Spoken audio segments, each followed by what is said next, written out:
Welcome to another episode of Junior Achievement of South Florida's Recipe for Success. Just as there are no two recipes that contain the exact same ingredients or measurements, there are no two success stories exactly the same. Recipe for Success features entrepreneurs, visionary leaders, and innovators of all ages who will share the ingredients that make them successful. Here's your host, Lori Salarulo, President and CEO of Junior Achievement of South Florida. Welcome everyone. We are live here on the set of Recipe for Success.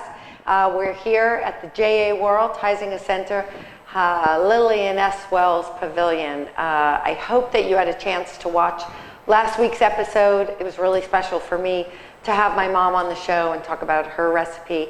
But this week we have another dynamic, exciting guest with us. And somebody that many of you probably know. He's famous around town here, and that is Mr. Gary Press. And so thank you for being on the show. My pleasure. It's tough to top your mom. I mean, That's true. You always you want to come in with something up, but your mom, I heard, was amazing. So I'm happy to be here, and I hope I can live up to the high expectations. You will. You're amazing too, in your own way. And so one of the things that I love to do is I love to share with our viewers and our listeners just a little bit of, maybe 2 or 3 highlights along the journey of how you got to here today. And I love hearing that too. So I always learn little things about people that I didn't know. So give me 2 or 3 things along the way that kind of got you to the business you're in, and entrepreneurship and all of that. So when I was going to college, I was pre-med, and then I saw that you have to actually deal with blood. So, I quit that, and I said, well, I could be a psychologist. So I started saying, okay, I'm going to be in psychology, and then I read about the psychology of advertising. So I switched again to journalism and to marketing.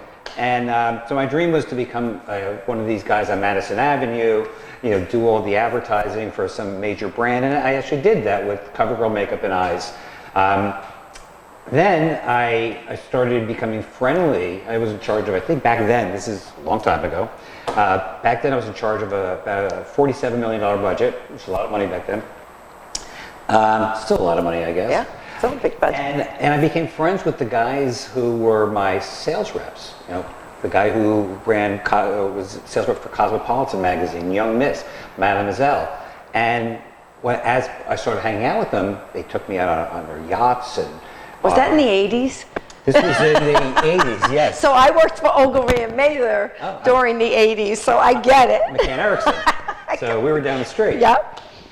David Ogilvy. Yep. Yeah. So then I realized that I thought, wow, these are great perks because you're selling and you can bring your clients out on the corporate yacht, and I was told this is my yacht. And then we chatted about how much money they were making, how much money I was making, and I said, I'm getting out of the creative side and getting on the business side. So that's how I started as a sales rep, and then for publication. And then about a year later, got promoted to ad director, then publisher right after that. So that's how I got in the publishing industry. Interesting. I always wondered if that was how you started out, and so obviously journalism was something you started out thinking about. Mm-hmm. But there's a whole entrepreneurial side to publishing, right? So you worked through the ranks and learned the business, which is the best way to learn any business. But then you took it from working for other people in the publishing business to being your own boss in the publishing business. So talk about that transition a little bit. Well, the transition was, I didn't like working for people. I really didn't. I think, I'm a guy who likes to try a lot of different things and take risks. And in corporate, in a lot of corporations, they don't give you that kind of leeway. So I decided to take a risk when I was younger and start an ad agency, and that did well. Had a lot of clients that are still around today. Styles Corporation was a client. George Perez at Related was a client. Radis Corporation, they're not around anymore, but if you remember Radis, they were a client. A lot of real estate. So it was down here, the advertising agency? Yeah, and then we started getting into the magazine business. Actually, a really fascinating story.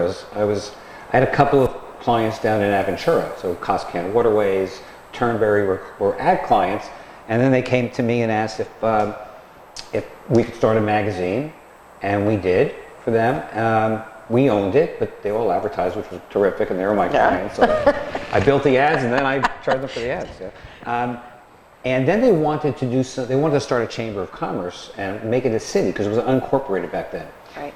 So I hooked up with a lobbyist, Ron Book. You know Ron? I do know Ron. Okay, so Ron and I went to Tallahassee. We did the creative. He did all the legal work, and we helped start the city of Aventura. And this was an incredible learning experience. And from there we started some other titles. And that's the first time I became an entrepreneur. Interesting. So you mentioned taking risks. And so I think there are some people who are averse to taking risks, and then there are others who thrive on taking those risks. Has that been part of, would you say that that's one of the ingredients to your success? Oh yeah, yeah. And I encourage anybody I talk to take those risks, even people that work with me on my staff. You can see when someone has that, this entrepreneurial spirit. And while you may have someone who's very talented and you don't want them to leave, you gotta, the way I look at it, you really need, to take care of your people, and you gotta help them fulfill their dreams. It's all, business is really about people. You can have a good product and it can fail. You can have a mediocre product and you can be terrific. It depends on who you're working with. Right. So it's about the people, right? Yes. So you've taken risks, and sometimes they probably worked out great, and other times they might not have worked out so great. Absolutely. Right? Yeah. So what is it about you? So once you've taken those risks, the ones that didn't go as you had planned, how did you deal with that, right? Because I think how people deal with those things when they don't go the way we want them to go is critical, right, in where we end up. And so talk a little bit about how you dealt with some of those that didn't go as well. Sure. Early in my career, I took a risk, and I brought in 2 partners, and one of them was not a great guy, and it was my concept. And this one gentleman really sabotaged. He stole the idea and went up, and I felt terrible. I felt hurt. I felt betrayed. And then I really thought about it, and it made me hunger to get back in the game. Prove that I still can do this. I spent probably a week, not happy about it and not the best emotions, but then I turned it around the next week and said, okay, how am I going to learn from this? And you move on. You move on. Yeah, it's really funny. I read an article about, I forget, it was a woman entrepreneur. Actually, you know who it was? It was an actress. Oh. She's an actress, entrepreneur. She's married to Nick Jonas. Priyanka, I think is her name, Indian, beautiful woman. Yeah. And she said, give me those gallons of ice cream, because when things don't go the way I thought, I'm going to hide under the covers and eat that ice cream for about a week. Right. But then I'm going to get back in the game and figure out how do I learn and grow from that and move forward. And that sounds like you were. I always looked at it as, okay, what's the worst thing that's going to happen? When you take a look at the very worst thing and you can deal with that, right. Then you move forward. I always felt that if this doesn't work out, I'm pretty employable. I think I could get a job somewhere. Yeah, so you could probably sell ice to the Eskimos. Okay, you could definitely get a job in sales. So the other thing you mentioned that I think is critical today, and I think it's even more important because of the way that the work world is changing with the new generations right. that are joining it. You talked about taking care of your people.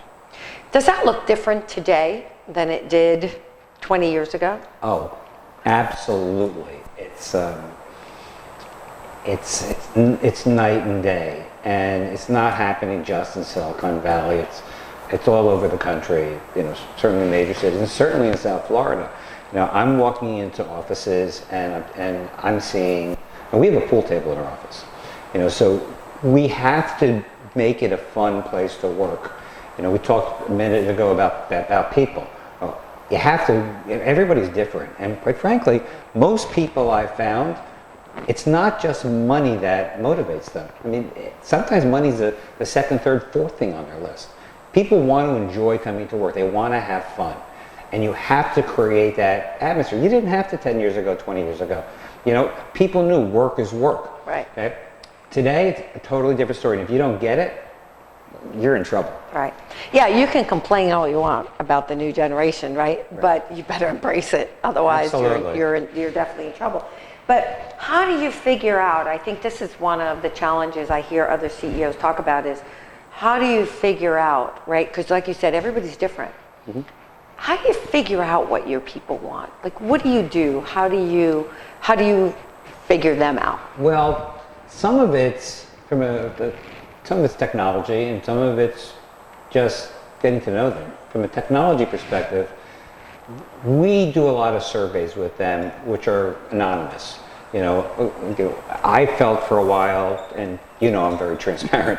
I felt for a while that our onboarding process really was bad, and I was working with my folks on creating a better onboarding process, and then the managers did it for several months, and then they started slipping back, and you have to have discipline in that onboarding process.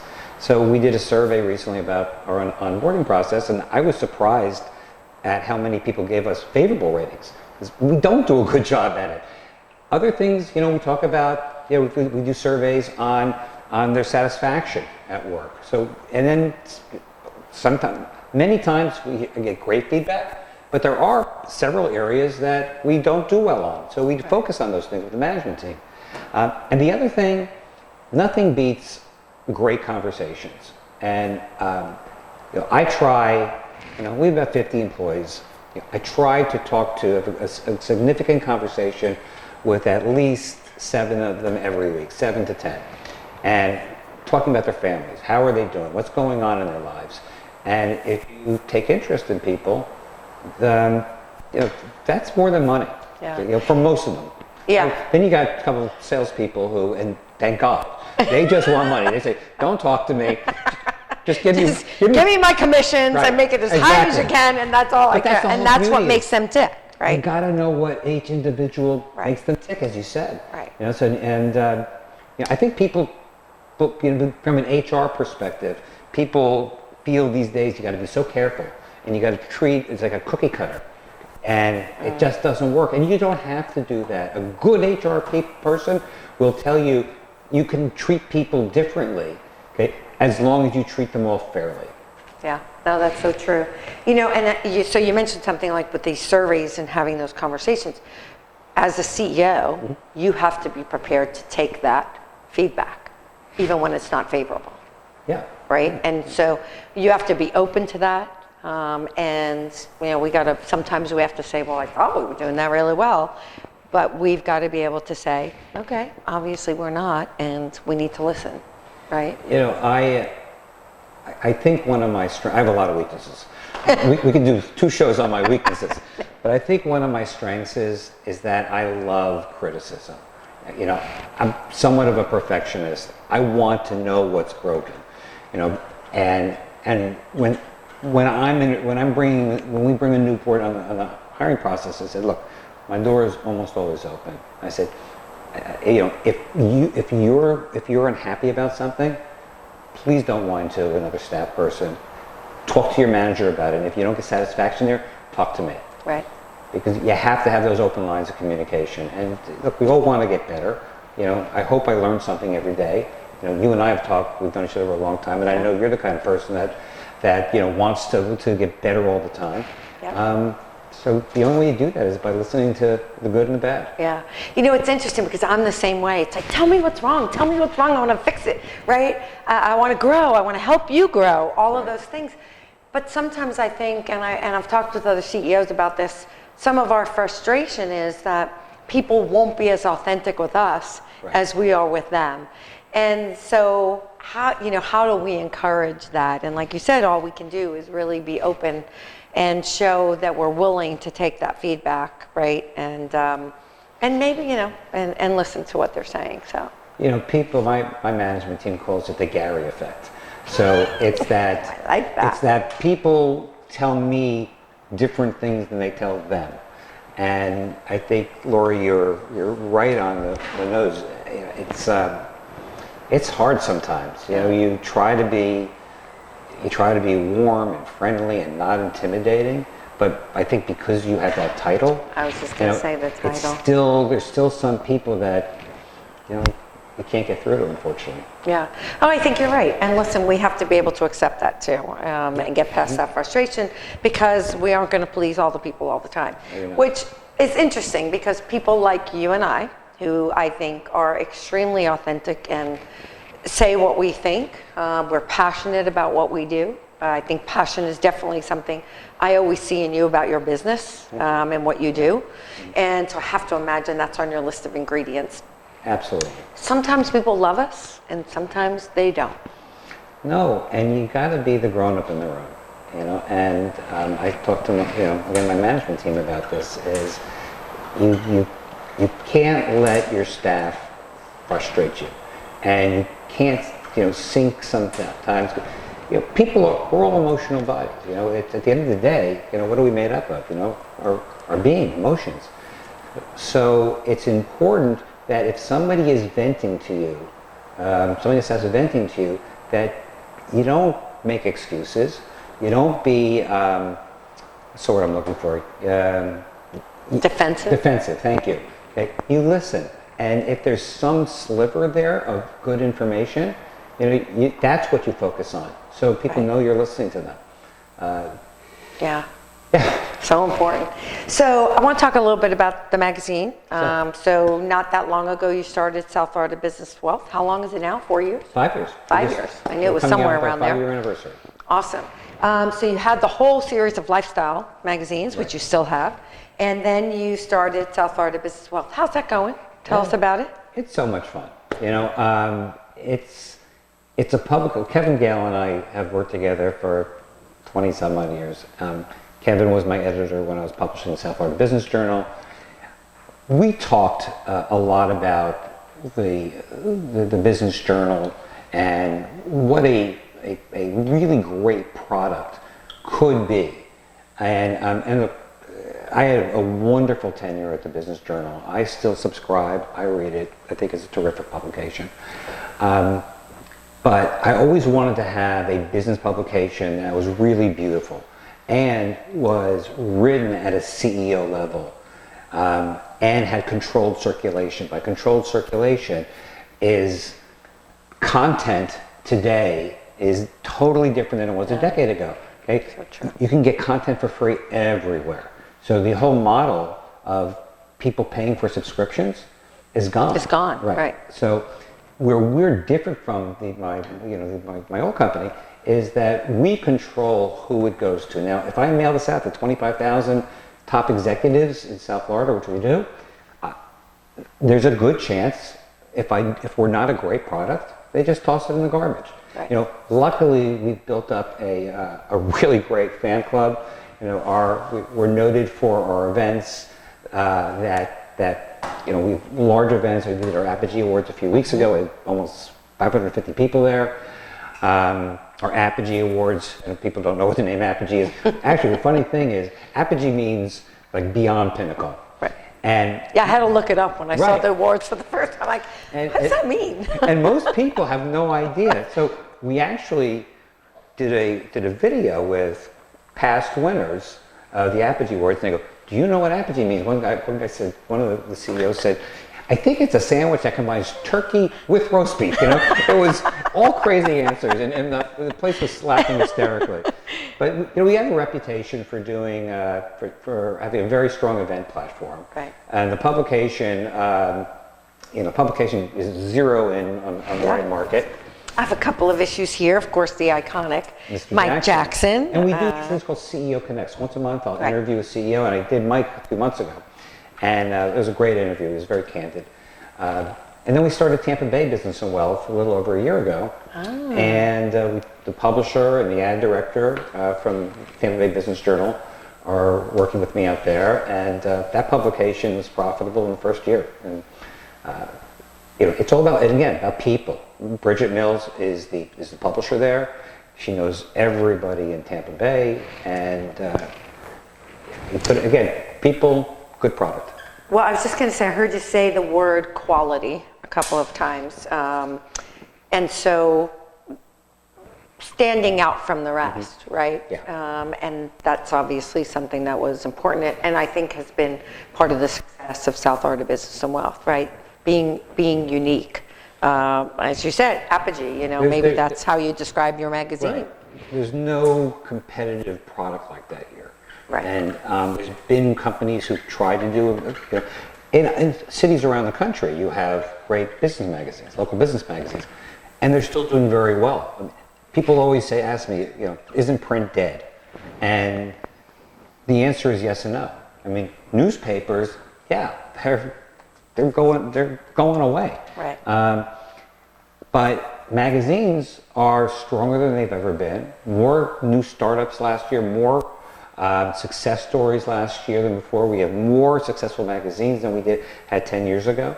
So the magazine business is still doing well. And most studies show, when they look at, Ad Age does a lot of this kind of work, when they look at what is the most effective means of advertising, it's a combination of magazines and digital. And thank God we have a full digital agency too. Well, I was going to say that. So how have you had to transform your business, right, to today's way of communicating, right, with your readers? And so that was to create a larger digital component. Well, the digital component, the websites, all social media for the magazines is one thing, but the writing was on the wall that, we're blessed because we have an audience. Okay, people try to get attention. People try to get that audience's attention, and we're the way to do it. But on the other hand, I may have a company that this comes up. I got a company, a company that does all the maintenance for homeowner associations, right? Okay, they're looking to go after just HOA directors. Okay. We're a very ineffective buy for that. Right. However, on the digital side, I can target every HOA, not just the person who runs the HOA, but his board through digital marketing. Right. So we're getting larger market share, and I would say 40-50% of our business now you'll see in ads or sponsorships from through our publications, and the other half is just through digital campaigns that we do for people. So reinventing yourself, your business, so growing, important. Reinventing. Right. Yeah. So I want to mention for those that don't know, so we have an amazing partnership with Lifestyles and South Florida Business and Wealth. If you have been here recently to BizTown, you know that there's a storefront where students are learning all about your business, right? It's the best investment we've made. It's so much fun. It's thank you. Fun. Well, we love having you here. And the kids love it. They produce a magazine every single day. Right. And so we're teaching them, right, that the business is not dead. And so we need to make sure that there's a pipeline that feeds into that business as well.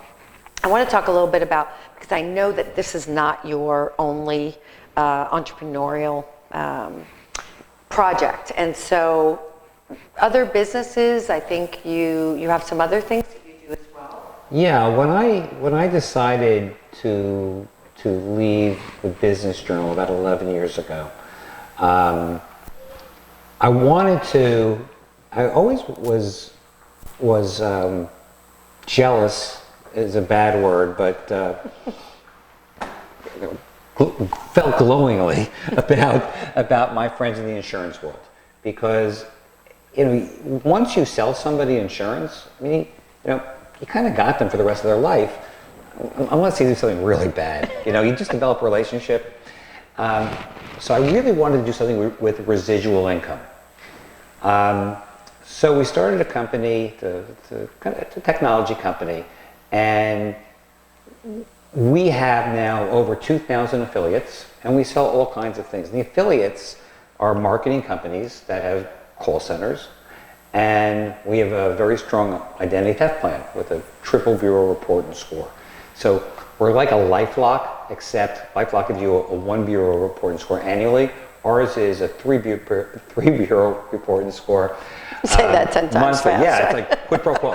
You know, we're hearing a lot. Let's not go there, okay?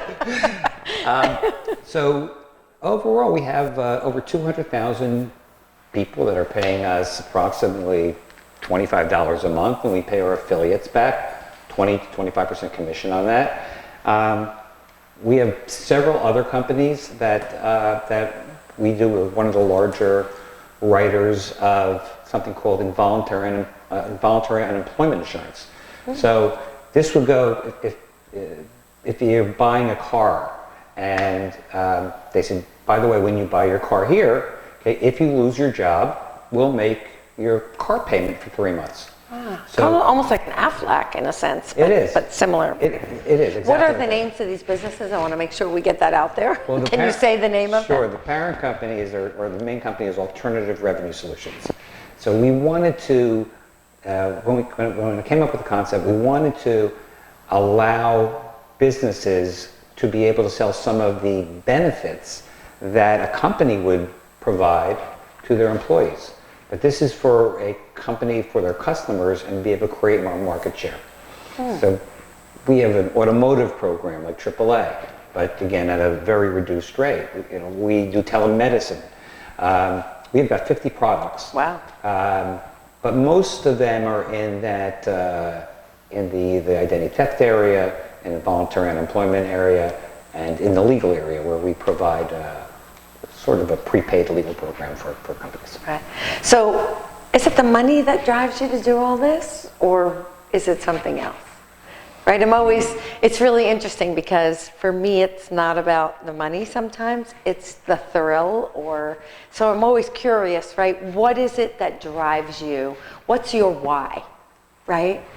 Like, what is your why to make this the best magazine you can make it? Well, it's really two things. I think for most of my career, it really has been about money. I don't, I'd like to say something else, something more noble. I love your honesty. Okay, but most of my career is about the money. Over the past 15 years, it's been more about the people I work with. We have people who've been working with me 25 years, and it's a journey, and it's a wonderful journey, and we share our lives. When someone's hurt, we're all hurt. We pick the person up. Been through divorces, through kids having issues. So to me, it's really about the people now. We always want to grow, and I think a lot of, I know men do this. I'm not sure, I think women do it too, but maybe to a greater degree. Mel, you can have your thoughts on it. But we make the mistake of measuring ourselves by how much money we make. And I understand, intellectually, that that's not a good thing. There's so many better ways to measure ourselves. Yeah. But, but it's a generational thing too, I think, right? Yeah, I think when we were growing up, boys, men were conditioned to think they are the provider, right? Mm-hmm. They need to be the person who takes care of their family financially. Right. Today's generation might not be so much that young men feel that way, right? So I think it's part of it is our conditioning, because I think you're right. I wasn't conditioned that way to think of myself as a breadwinner. For me, it was always more about what felt good, making a difference, right? That was important to me. Right. But I didn't have to be that person who was the primary breadwinner until, I went through a divorce. That was a different story. So your life changes, and so that perspective changes as well. But I think you're right. I think, so money drives you. Mm-hmm. Nothing wrong with that, absolutely. The people and those relationships and the family, your work family, right, who becomes so important to you. Yeah. And I love that because I think it's our why that drives us to do all the good things we do. And even on the people side, I can name a bunch of people, but one person, a guy named a gentleman named Clayton Idle. You met Clayton, Yeah, right? Clayton. So Clayton came in. He was working for before he started working with us. Came in about 4 years ago. He was selling sponsorship for sporting events. Okay, great guy. And as he's grown and understands the industry, we do these as CEO Connects. He's doing half of them now. Yeah, I saw that. So I like growing people. It's like I'm so proud of watching people grow. We just acquired another advertising company. So one of Dan Fudge, who was running lifestyle magazines, now has moved over and running ARS, Alternative Revenue Solutions. Right. And watching him grow into that role is true. Plus, he's making my life easier. so it all works hand in hand. Right, exactly. Well, I ran out of ink on my thing, so I wrote a couple of things here, so I want to read back your ingredients. Sure. And we talked about so much, I try to capture at least the most important things, and you could see I was kind of running out of ink there, so I took over here. So definitely taking risks has been a big part of your journey, and not being afraid to do that. Taking care of your people. You must have mentioned people 5 times, at least, during this 30 minutes. Right. And so obviously that is something that's really, really important to you, which is so interesting because I wouldn't have thought that. Not that I don't think people are important to you, I don't mean it that way, but you're so focused on the business side that I think sometimes the people side of us, when we're so focused on business, doesn't always come through as much. Yeah, gotta remind yourself. Yeah, absolutely. Learn and grow and move forward, right? If things don't go as planned, what can I learn from this? How can I grow? And I gotta move forward, right? Get to know your people. Again, going back to people. Getting honest feedback. You love criticism, you said, and I think that is so critical because I think there are a lot of leaders out there who don't want to hear anything negative, and we can't grow and we can't change things if we don't. Find that Gary effect, right? I love that about you. Be the grown-up in the room. I haven't heard that one yet. That's a new one for us. Good. That's a really good one because you're right. Sometimes you take things personally. And because our intentions are good, but sometimes we kind of like, well, what do you mean, kind of thing. And so, staying that grown up in the room. Relationships, again, back to people. Quality, right? Be the best. Create the best product that you can create for your constituents or your clients, customers. Reinvention. Businesses change, we change, the world is changing. We've got to constantly reinvent ourselves and our businesses. Otherwise, I'm sure there'll be some downside to that. Right, exactly. Yeah, exactly. I started to write, being authentic about your why. When most times you ask people, what's your why? Oh, it's because I care. It's because my family, we're not always honest enough to say what you just said, which is money drives me. It does. And that's okay, right? And by the way, when I interview a salesperson, if they don't say money drives them, You don't hire them. Exactly. No. That's Right. their Well, job. in a sales position, that's what you want. Right. Right. If I'm hiring a psychologist, I want somebody who cares about people and Right. not about money. Yep. And again, the last one you said, again, going back to people, you enjoy growing people and developing people, and that's the sign of a true leader. And so, amazing recipe for success. Oh, thank you. I knew it would be, and so I was excited to have you here. Yeah, it's been fun. Thank you. Thank you for coming to our house and being a part of You this. do such great work, and this is you. such a pleasure, so I enjoyed Thank this. you, thank you. I really appreciate it. I hope you enjoyed our show today, enjoyed hearing a little bit about Gary's journey. We're gonna have to probably recycle through some of our guests because there's so much more that we can learn about them. And so we hope that you will subscribe. Go to YouTube, subscribe to this podcast and video show, and we love that. Follow us, and we hope that you will continue to join us. Come back next week, Wednesday, live at 1 o'clock. Let's get cooking.